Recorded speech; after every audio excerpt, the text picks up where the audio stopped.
Italian Wine Podcast. Cin Cin with Italian wine people.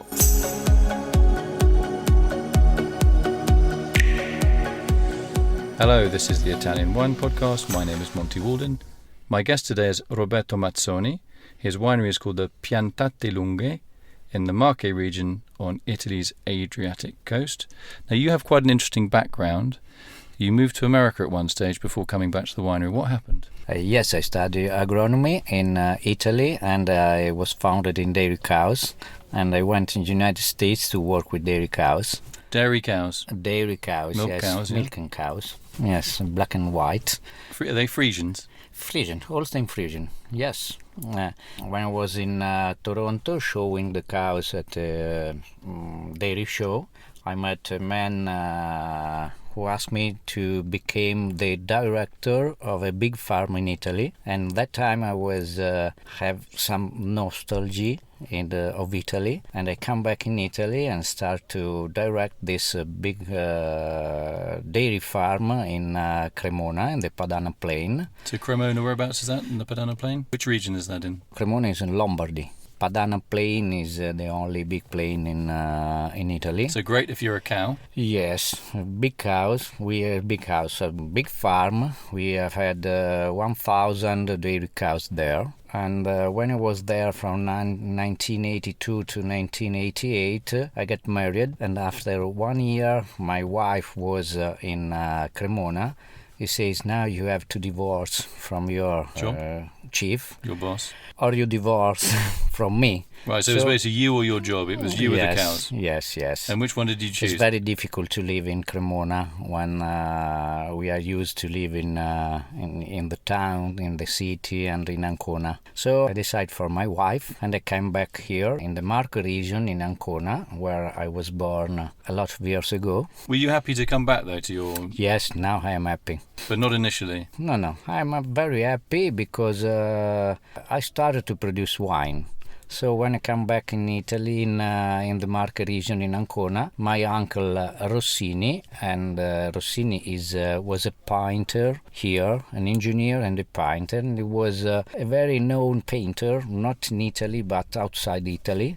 He asked me to look after his land. So to look after his land. And I do this, and in that land there was only one line of grape, and I decided to cut off that grapes because I don't like grapes, and I am used to dairy cows. All the land was free from trees and some other plants. Just pasture.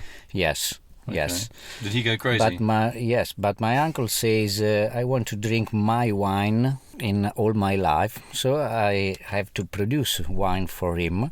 And I start to love wine and vineyard. And when my uncle died 4 years before I come back in the Marche region, I decided to plant in all his land, 8 hectares. I plant all the vineyard in 2001. And then I start my company in 2004, and I start to produce wine from 2004 to now. See, a lot of people won't realise that the Marche region is very biodiverse. It has a very strong farming tradition. Farm tradition? Yeah, I mean, it's very agricultural, the Marche, no? Yes, very agricultural, but not dairy cows. Yeah, not dairy cows. Yes, only grain and beets and some other ground culture, but not dairy cows. But I started to produce wine. In which year? What was your first vintage? In 2004. How difficult was it for you not just to change from one type of farming, dairy cows, animals, to static vines? It's the same thing. It's difficult to understand, but it's the same thing, because my work with dairy cows is in artificial insemination to get the progeny better than the parents. Yes, it means a long time. We need a long time to have a good progeny from a cow, and we have to expect the pregnancy, and we have to grow the calves, and we have to inseminate the calves, and the calves have to give birth. It means 2 years, 2 years and a half after the insemination. With the wine is the same thing.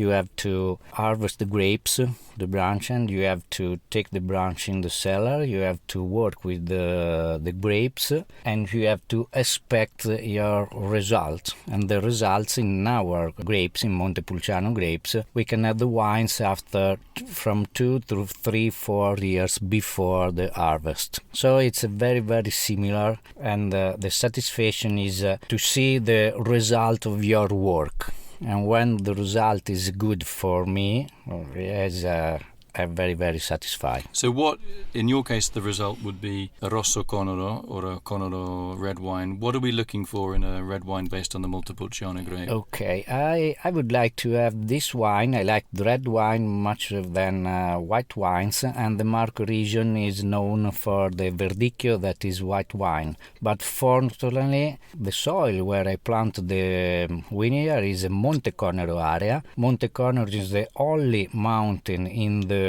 this area, in the Ancona province, is on the sea, and they have the vineyard from 250 meters from 270 meters on the sea, and the maximum distance from the sea is less 1 kilometer from the sea. So you're incredibly close to the Adriatic Ocean. Yes, the Adriatic yes. Sea. So in the grapes, in the Rosso Conero and in the Conero di OCG wine, what I want is to represent the territory, is what I want, and all the minerality of the sea, the salt of the sea, and all this, and the sun, because Marche region is a very sunny region. And what I like more with my customer is to show them my area, second my vineyard, and third my wines. When they taste my wines, they have to remember the soil, the sea, and the vineyard. My wines have to talk about the Conero area. So for your vineyards, you obviously used to have cows or used to be involved with cows. Would you like to put some cows into your vineyard for their manure, for fertility? No. Why not? Because the soil is different. The vineyard, a good wine, we need the hills, and for cows we have the plain. We need the plains, is better. I would like to have a small farm, some cows, but it's difficult to have in Italy, in the Marche region too. We have finished the period of the quota. We have quotas to produce milk, and it's difficult to have the quota. So when I come back from the Padana Plain in the Marche region, my first job, I try to have a farm, my farm in that soil, but is impossible to me. But I work with dairy cows now.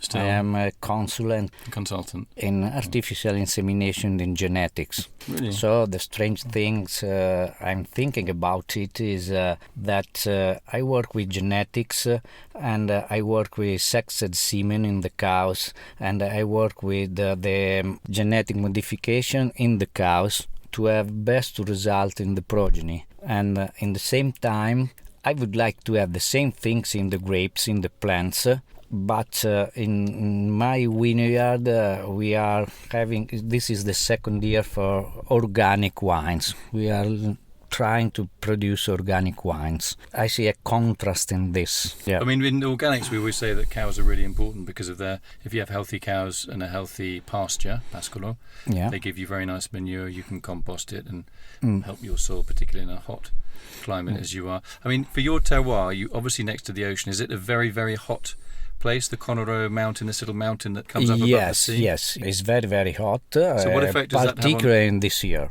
This year is terrible. But I think that I planted the vineyard in 2001, and we have had 2003 very, very hot, and all the other years is not so hot like 2003, but the temperature and the rain in this years is the medium temperature is increasing and the rain is decreasing in this period. So what effect is that having on the wine? Are they more alcoholic? Is it harder for you as a grower? The Montepulciano grapes is particular grapes, is very rich in tannins. Montepulciano grapes grow well in this climate, in this soil, but there are very, very sunny days, as long period of sunny days, so the sugars in the grapes are very high and the alcohol must be very high. I don't want to put umbrellas over the vineyards, so I would like to... Okay, my wines have to represent the territory. So the territory is a sunny territory, is a very hard territory. The soil is very hard, is a clay, white soil,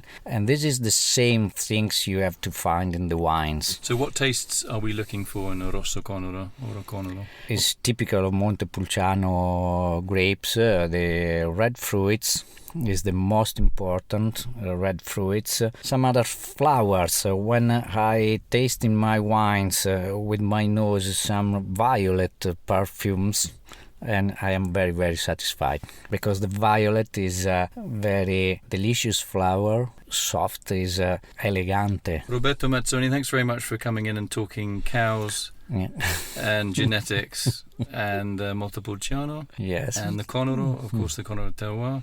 But really great to meet you. Very interesting conversation. And if I ever think about getting my own herd of cattle, you'll be the first guy I'm going to call. Yeah. And you come from England? Yeah. So I'm working with a British company with dairy cows, and I sell my wine to Genus Company, so the English people could drink a good Montepulciano. Okay, we'll trade milk, or we'll find some way of trading. Thanks for coming in today. Thank you very much. Grazie. Follow Italian Wine Podcast on Facebook and Instagram.